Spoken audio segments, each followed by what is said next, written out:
All righty. Thanks to everyone for joining us this morning. My name is Dr. Heather Evans. I am the Conservation Genetics Manager for the North Carolina Wildlife Resources Commission, and I'll be moderating our webinar today. We are happy to have Drs. Brian Arbogast and Dr. Stephanie Kemmel here with us to talk about comparative population genetics of small mammals in the Southern Appalachians. Dr. Arbogast is a professor at UNC Wilmington. He received his PhD from Wake Forest in biology, where he studied comparative phylogeography of boreal forest animals. And he currently conducts conservation genetics for mammals and amphibians with a focus on the Appalachians. And Dr. Kemmel is a professor at UNC Wilmington as well, and also a program director at NSF. She received her PhD from the University of Toronto, where she studied ecology and evolutionary biology, and then went on to do a postdoc at UC Davis. She studies marine molecular ecology with an eye at restorative actions and restoration strategies. So with that, we will turn the time over to Dr. Arbogast, who is going to start this seminar for us. Dr. Arbogast. Great. Thank you, Heather, and thanks everybody for joining today to hear a little bit about our work on the comparative population genetics of some of the small mammals that live in the spruce fir Sky Islands of Western North Carolina. Let's see here. If you look at a typical vegetation map of North America, you'll see a broad expanse of northern coniferous forest, shown here in dark green, that goes across Canada and all the way out to Alaska and extends southward down the major mountain ranges of the North America, including the Appalachians. However, if you zoom in to the Appalachians, you'll see that the forest becomes increasingly fragmented as you move southward. These are the spruce fir Sky Islands of the central and southern Appalachians, and we generally refer to West Virginia as the central Appalachians and North Carolina and southwestern Virginia as the southern Appalachians. In Western North Carolina, we have about 8 Sky Islands, and they're shown here in red, and they're hard to see because they're small. There's only about 66 to 75,000 acres in total of this spruce fir habitat in the southern Blue Ridge. And it includes familiar mountain ranges and peaks like the Great Smoky Mountains, Plot and Great Balsams, the Black Mountains, which includes Mount Mitchell, Grandfather, Roan Mountain, the Unicoi, and in Virginia, far southwestern Virginia, White Top and Mount Rogers. And you probably have been to some of these, including Grandfather Mountain, maybe Roan Mountain. This is a view from Grassy Ridge looking at Carver's Gap, and Mount Mitchell.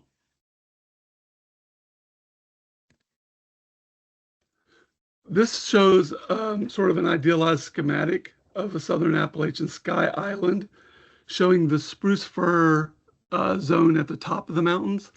It varies a little bit as to at what elevation this starts, but it's about 1,500 meters in elevation. You start getting spruce and fir. And below that, you have what is essentially a sea of deciduous forest. And so it's a really interesting situation where these spruce forests are stuck on the tops of the highest mountains.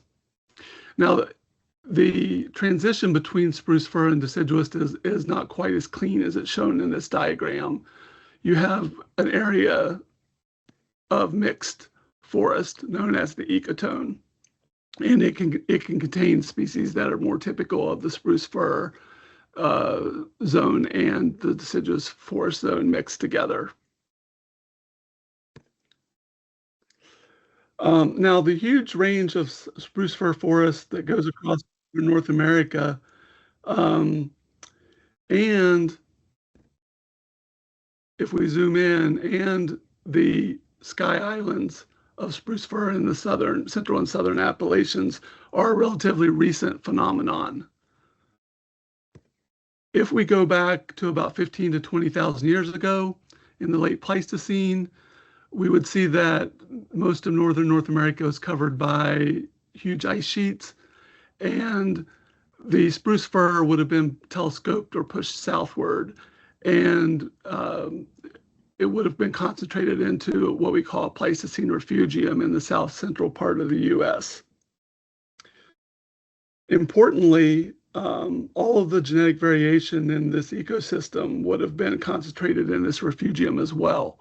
So basically, you would have had all of the species that are now all the way across Canada and Alaska shoved down into the southeastern US, and all of their genetic variation shoved down there as well.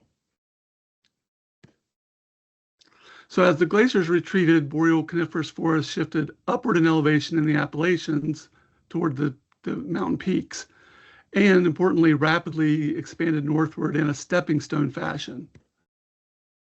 So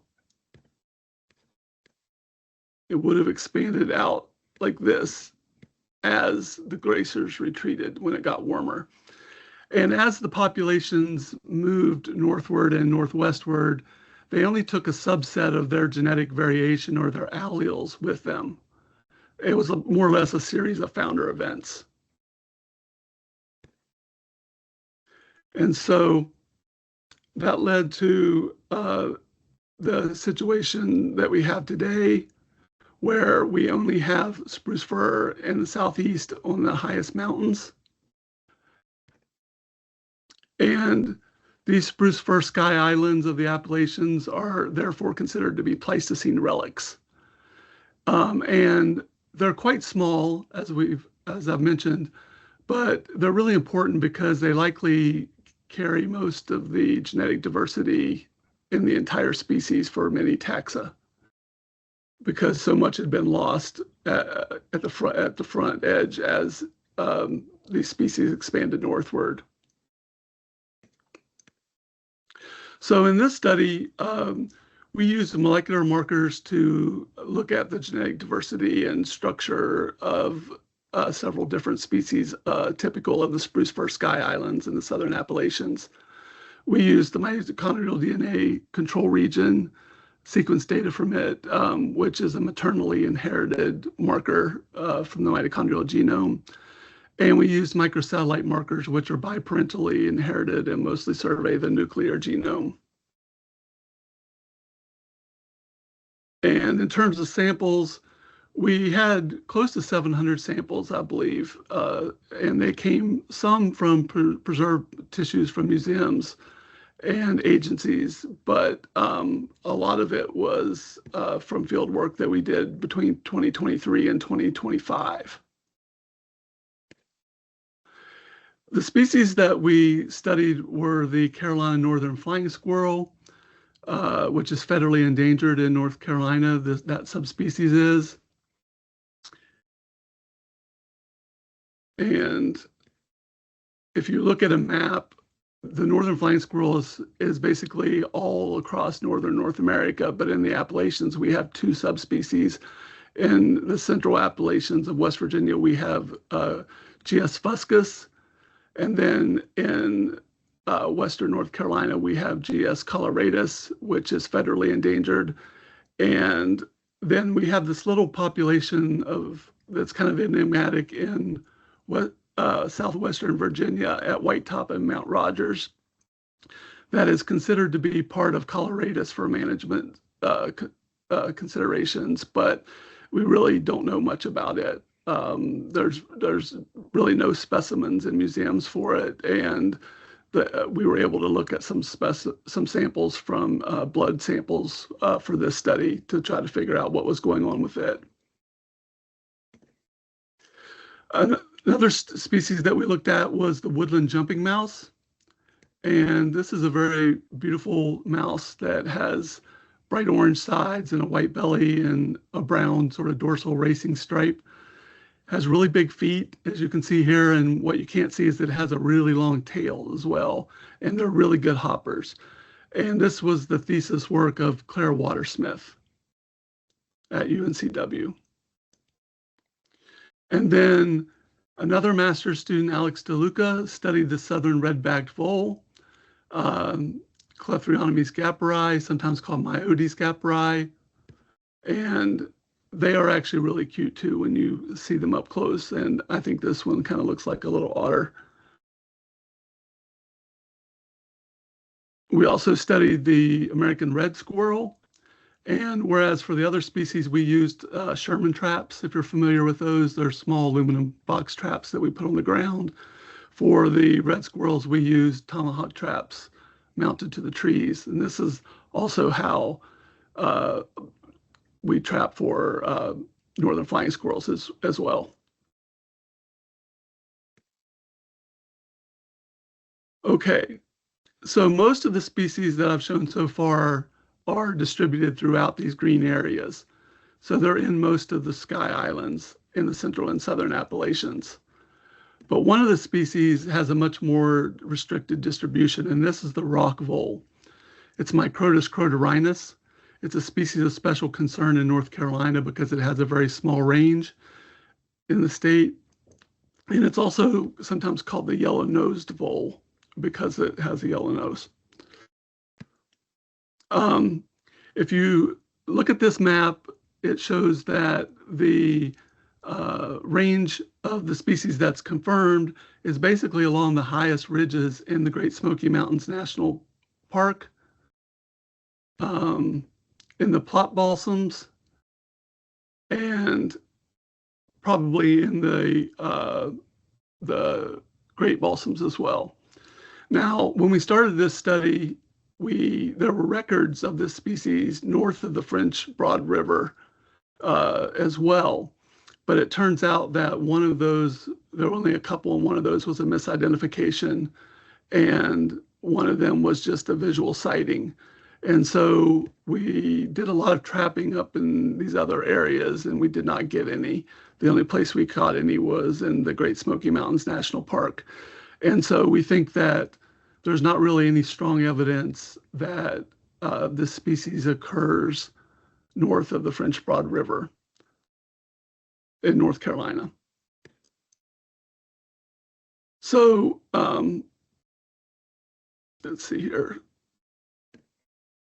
In this study, we wanted to do a few things. We wanted to look at the genetic distinctiveness of the different species on the different Sky Islands. We wanted to look at the genetic diversity in individual Sky Islands and across the range in Western North Carolina. We wanted to look at, see if there was any interesting geographic patterns of genetic structuring, such as common patterns that are themes in the geographic structuring that showed up in multiple species. And then finally, we wanted to look at and try to develop some management implications from our work. And the overall goal of this study was to really try to link the three major types of biodiversity: the species level, the ecosystem level, and the genetic level together. And with that, I'm going to switch over to Dr. Kamel, who's going to talk about some of our results. If I can figure out how to stop sharing. All righty. Okay. Are we good? We are good. Wonderful. Well, good afternoon, everyone. Thanks very much for having us. I'm happy to be here. So just picking up from where Brian left off, this is just a general figure of our sampling scheme. So you can see we have a total, including West Virginia, of about 10 sites. And I've indicated sort of the various species that we've sampled on this figure. So in green, we have our red-backed voles, and they were the most extensively sampled. You can see the green is in all of the different sites, followed closely by our jumpers in orange. As Brian mentioned, our Microtus, we only were able to collect those in the Smokies, and so you see that kind of really restricted area. And then we had our, in purple, we have the red squirrels, and so these ones were also tricky to collect. Brian Brian didn't mention it, but, and I don't go in the field. I should say that I like to stay in the lab and I don't like being in the outside. But he tells me that bears were quite a problem and they were attacking the traps. And so it was quite a lot of work to get the red squirrel samples that we did get. And then finally, we have our flying squirrels where we had populations from West Virginia, Virginia, and a couple of different regions in North Carolina. And you can see that in blue. I have little asterisks next to our microtus because of the small numbers that we were able to capture. I'm just going to show you data on the mitochondrial DNA. We weren't really able to do much in terms of any kind of comparative microsatellite analyses. And so all told, this is about 650 samples that I'm going to present data on. And we have a number of other samples that were primarily museum specimens from outside West Virginia and North Carolina area. And I'm really just going to focus on the North Carolina / West Virginia work today. So as Brian mentioned, we did both mitochondrial DNA and microsatellites. So mitochondrial DNA markers tend to be slower evolving and generally give us kind of a more historical picture, thinking about biogeographical barriers more in the distant past and things like this. So this first image that I'm showing is what we call a mitochondrial DNA haplotype network, where each circle is a different mitochondrial haplotype, and each color here represents a different sampling site. And so this is just kind of a representative network from our jumpers. And what you can see is that, and even just kind of visually in the colors, you can see the separation between kind of the blue colored haplotypes and the red colored haplotypes. And that corresponds very nicely to east and west of the French Broad. So if you look at the blue colored haplotypes, you'll have one, for example, that's all blue. And that means that that's a particular haplotype that's only found in highlands. And then in our bigger circles where there's multiple colors, you'll see that that particular haplotype is shared, for example, among Plot, Great Balsams, Highlands, and Smokies. But what you are seeing is that there are very few of these haplotypes that are shared on both sides of the river. And then similarly, right, our red colored haplotypes, those correspond to populations like Roan and Grandfather and the Black Mountains and West Virginia as well. So our West Virginia haplotypes tend to concentrate with our populations on the east side of the French Broad. And so pretty nice evidence that the French Broad has been an important biogeographic barrier.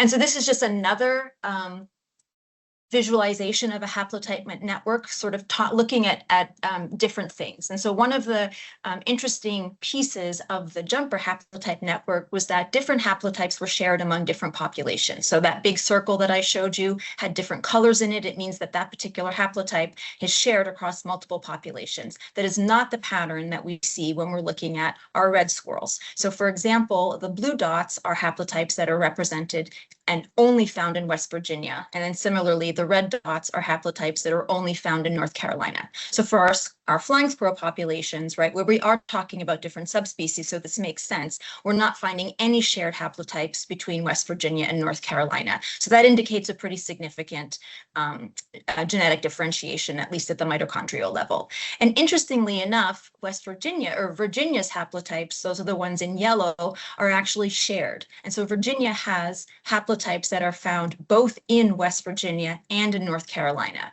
And so that points to some historical gene flow that occurs post-Pleistocene, when the spruce fir forests were more continuous. And then finally, just microtus is going to get one shout out on this one slide, and this is its own mitochondrial haplotype network. And what you can see is that in the bottom right-hand corner, the beigey color, those are the mitochondrial haplotypes that we recovered in our Smokies population that we sampled.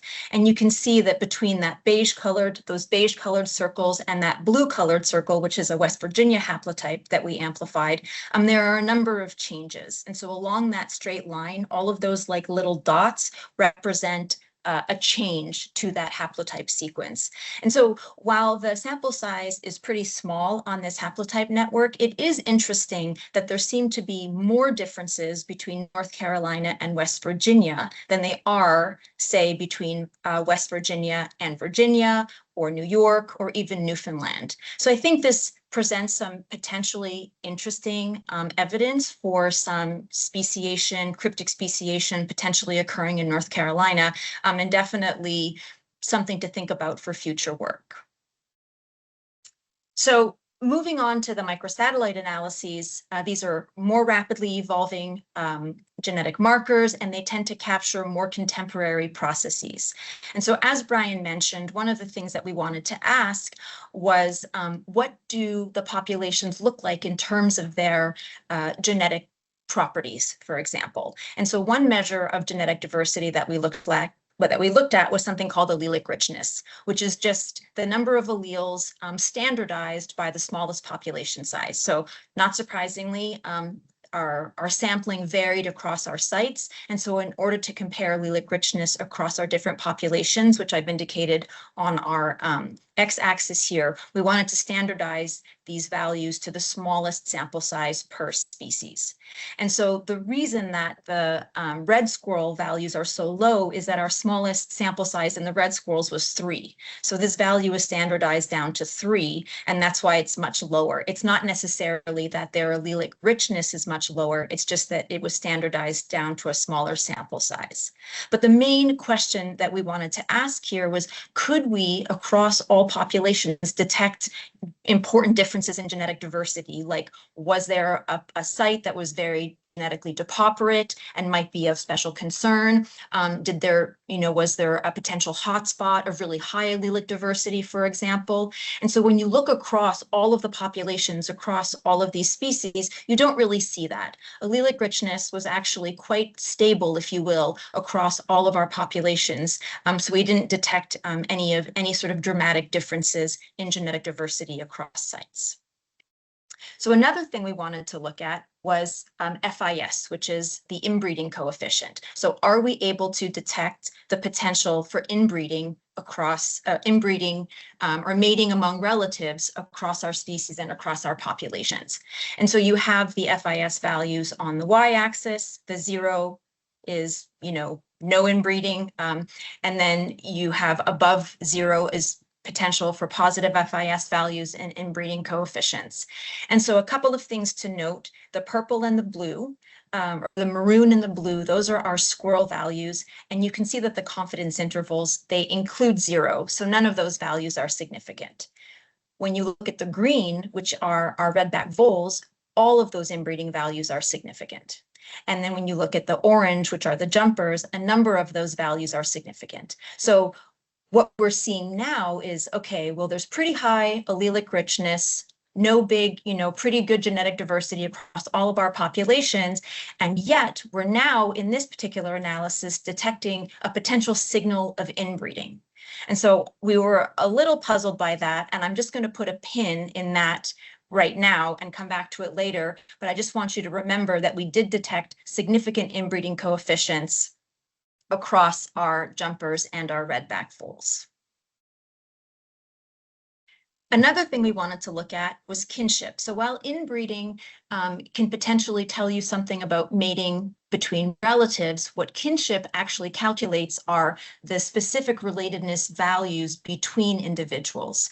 And so what we looked at across all of our sites was kind of a mean kinship coefficient, which was on balance, how related are these individuals that we sampled to each other? And so again, we have all of our populations on the x-axis, and then again, I'm just showing you data from the jumpers, and I'm showing you the jumpers for a particular reason. So when you look at overall mean kinship coefficients per population, which is in the green, what you're seeing is that across all populations, when you throw all of your individuals together, they're generally unrelated. And this was a pattern that was found across all of our species, right? So mean kinship coefficient for a population tended to be a coefficient of unrelated. For the jumpers, where we actually had our samples were identified as male or female, we thought, well, let's break that apart, because now we can, because we have, information on who's a male and who's a female, and see if we can detect potential finer scale patterns of kinship. And so when we did this with the jumpers, what we did find was that relatedness was different between males and females, that with the exception of West Virginia, because that's a really big group that we all sort of mushed together. So we didn't expect to be able to detect differences. But in North Carolina, for the sites that we had both males and females identified, we could see that in every case, females had higher mean kinship coefficients than males, right? So females were more closely related to each other than the males were. And in 2 cases, grandfather and plot, those kinship coefficients actually crossed the relatedness threshold. So these guys were identified of a relatedness threshold of quarter siblings, which basically just means some level of familial structure.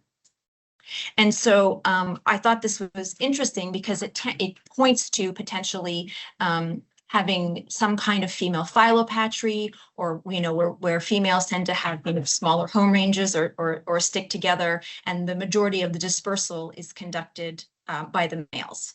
And this is reasonable because the same patterns of sort of female phylopatry and male biased dispersals have been found in like the Pacific jumping mice. So I'm always interested in sort of intraspecific interactions and how this might influence their behavior. And so there's potentially some fun work to be done looking at sort of social interactions, at the least in our jumpers. So that was kind of some big patterns for thinking about within population genetic diversity. So now I want to actually move to looking at among population genetic diversity. And this slide looks a little busy, but I promise you it's not. It's just showing the same thing across our 4 species. And what this is showing you is a matrix of pairwise FST values. And so FST values are a measure of pairwise population genetic differentiation. It's a value between 0 and 1, 0 meaning no genetic differentiation, 1 meaning like full genetic differentiation. And the FST values here are color-coded, where darker blue indicates higher genetic differentiation and paler colors indicate lower genetic differentiation. And these matrices are mirror images of each other. So the bottom right values are the same as the top left values. And so a couple of things that I want to draw your attention to across all of these plots, which again represent these different species, is that the bottom right corner, or conversely the top left corner, they tend to have the darker blue values. And those are the comparisons between populations on either side of the river.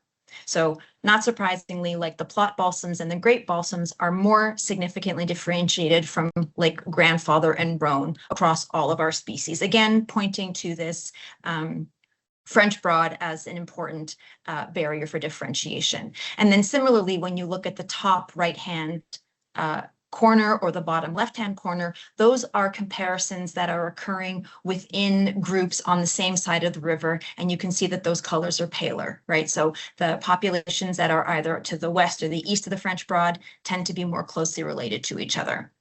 And then one final point that I want to make about this slide is that while the darker blue tends to indicate greater genetic differentiation, the scale of the FST values are very, very different across these species. So for example, for the flying squirrels, you're getting FST values of greater than 0.2, which is very significant differentiation. A general rule of thumb is that values of 0.05 to 0.1 are kind of like low genetic differentiation, and here we're seeing values greater than 0.2.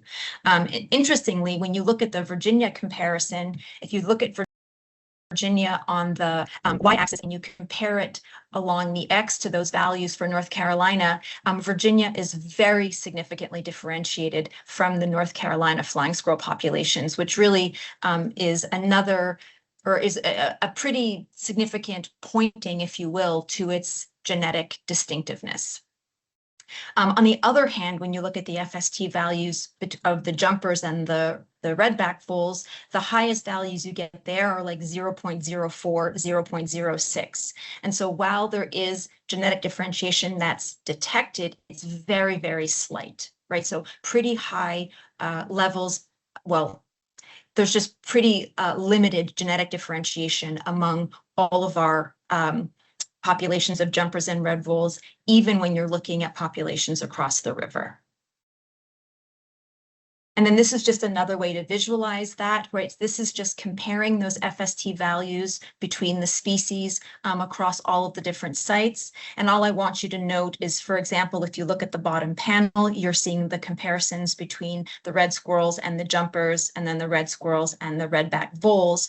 And that dashed line is where the points would fall if they were equally genetically differentiated. And what we're seeing is that all of the dots are above the red line, which just is another way of indicating that the red squirrels are much more significantly differentiated than both the jumpers and the redback voles. And then similarly, if you look at the top two panels on the right, the flying squirrels are also more significantly genetically differentiated than, again, the jumpers and the redback voles. And then the comparison actually between the jumpers and the voles themselves, you actually see that the dots are kind of spread out on either side of the line. And so the redback voles tend to be more genetically differentiated than the jumpers at lower values of FST. And what this just basically means is that the jumpers are more differentiated from the West Virginia population than the redback voles are.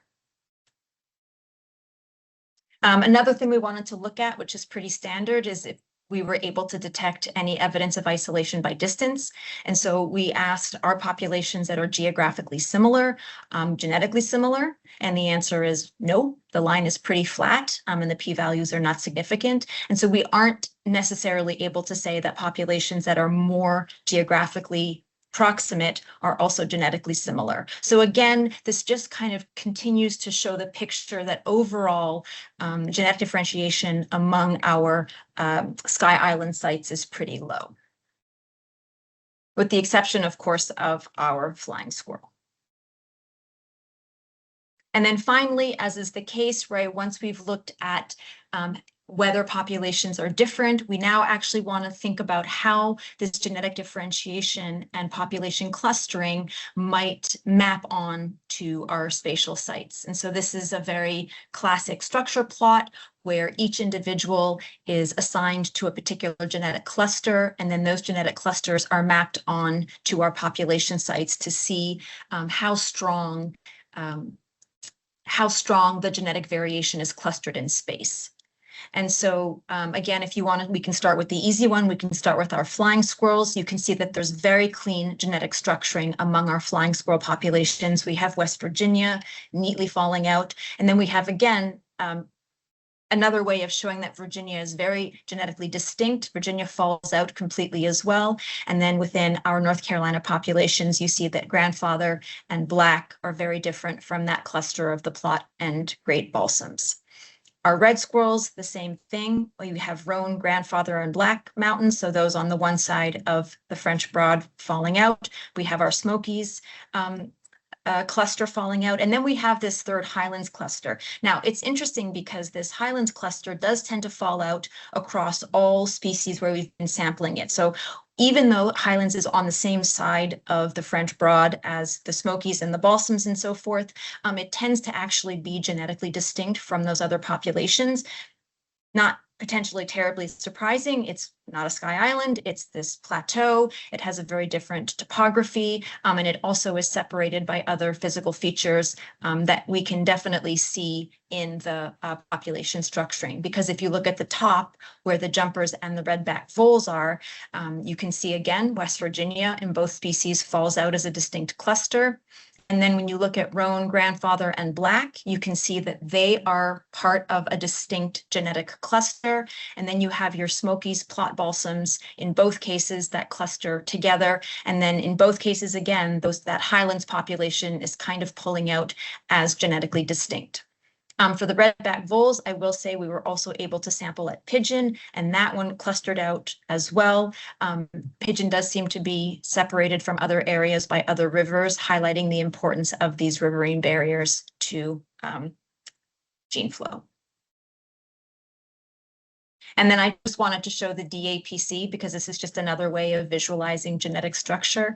And then you'll see that Virginia pulls way out in the flying squirrels, your top left-hand corner. We have West Virginia in all three of our cases pulling out from our groups in North Carolina. And then for the jumpers and the redback voles, all of our ellipses are kind of smushed together, indicating that there's like pretty subtle genetic differentiation among our sky islands. And then for our red squirrels, our smaller population, you can just see that roan and the Smokies, not surprisingly, are genetically distinct. And so I've been talking a lot about the fact that there is very subtle genetic differentiation, which could potentially imply gene flow and connectivity, but there is the existence of the French Broad River. So how do we explain those two patterns? And one of the things I will say is that as much as I wish this was true, these things are probably not catapulting themselves across the river. And so we need another explanation for why we're seeing these like very low patterns of genetic differentiation. And probably the most reasonable explanation is that allele frequency changes are not very significant across these populations as a result of their very large population sizes. So just as a final slide, I just want to show you some measurements of theta. So theta is a proxy for population size. It's on a log scale, and I had to do this because the squirrel thetas were actually much lower than the jumper and redback vole thetas. But what I do want you to take note of is that the theta values in orange and in blue for the jumpers and the redback voles are very high, right? So this indicates that these guys have fairly large population sizes. And so what this means is that allele frequency changes tend to occur pretty slowly in large populations. They're buffered from the effects of genetic drift. And so one of the reasons why we might be seeing very low genetic differentiation is not necessarily because of contemporary connectivity. Again, I do wish they were just launching themselves, but that's not how mammals work.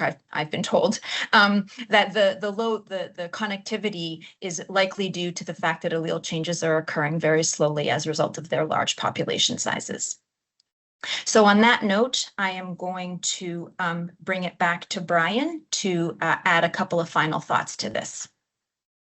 Okay, thank you, Stephanie. One of the things that I wanted to mention as well as we thought about the results of this study is that really the northern flying squirrel and the rock vole can be thought of as sort of spruce fir obligates. They're only going to occur in the spruce fir zone and the nearby ecotone, whereas the other species, such as the jumping mice, the redback vole, and the red squirrels, I consider them to be more spruce fir associates. They do occur in the spruce fir. They're important ecologically to the spruce fir, but they also occur down much further lower in the deciduous forest as well, compared to the flying squirrels, the northern flying squirrels, and the rock voles. And so they probably have not been as isolated from one another, the different sky island areas. And another thing to think about is that even the Sky Islands restricted spruce fir species probably haven't been isolated for all that long, probably 5,000 years or something like that. And so there hasn't been a ton of time as well. But I do think it's important to think about the spruce fir obligates versus the spruce fir associates, because it does make a difference in their population structure and how widespread they are across the state.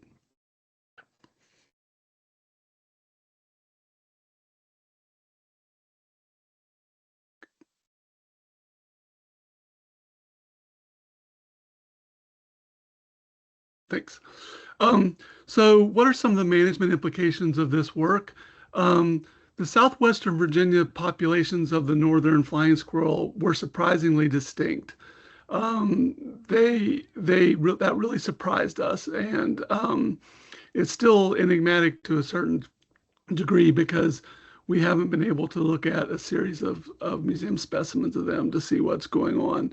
But genetically, they're surprisingly distinct from both West Virginia and from North Carolina based on the microsatellites. They do have some sharing of mitochondrial DNA haplotypes with West Virginia and North Carolina, though. They probably should be considered, they are considered a distinct geographic recovery area for the Carolina northern flying squirrel subspecies. That's probably the best way to continue to treat them. They are managed separately, and they should probably continue to be managed separately, but they might actually be their own subspecies, but we don't have enough data, especially from morphological data, to really take that step. The North Carolina geographic recovery areas that are set up now for the Carolina northern flying squirrel appears to be a pretty good framework for managing them. Our data, we didn't have data from all of the GRAs in North Carolina, but from the ones we did, they aligned pretty well with the genetic data, and the GRAs did. For the 3 spruce fir associate species, the woodland jumping mouse, the southern redback vole, and the red squirrel, I think that, you know, they all seem to be in pretty good shape in terms of the genetics, from at least based on what we were able to get data for.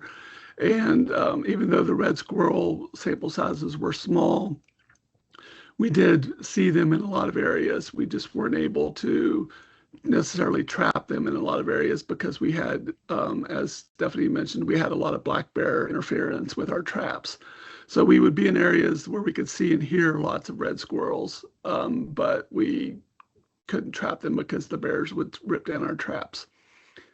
Finally, the rock vole, I think it still should be a species of concern, and it probably warrants more work because it has a very restricted range, probably more restricted than we thought going into the study.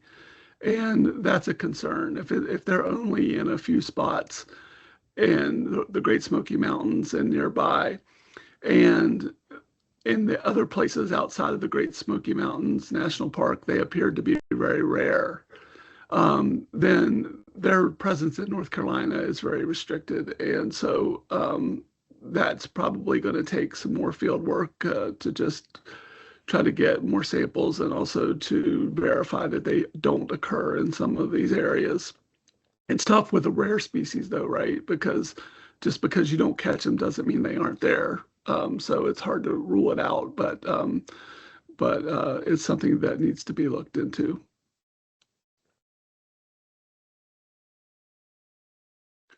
And then finally, we would like to thank a whole bunch of people, and I probably forgot some of the people here, but especially wanted to give a shout out to Chris Kelly, who did a ton of the work collecting the samples from the North Carolina GRAs for the northern flying squirrel, the Carolina northern flying squirrel, and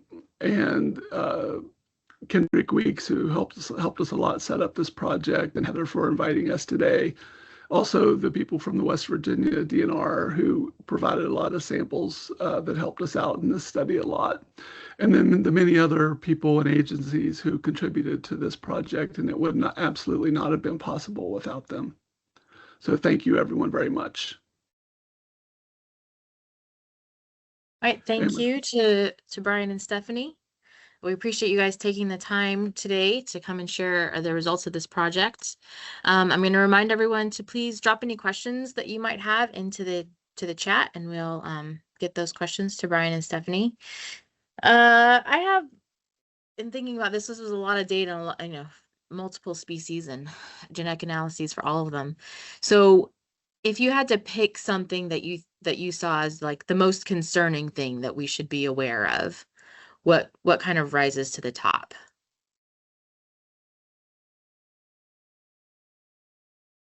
Stephanie, do you want me to mention it, or do you want to, I don't know what the best way is to do that.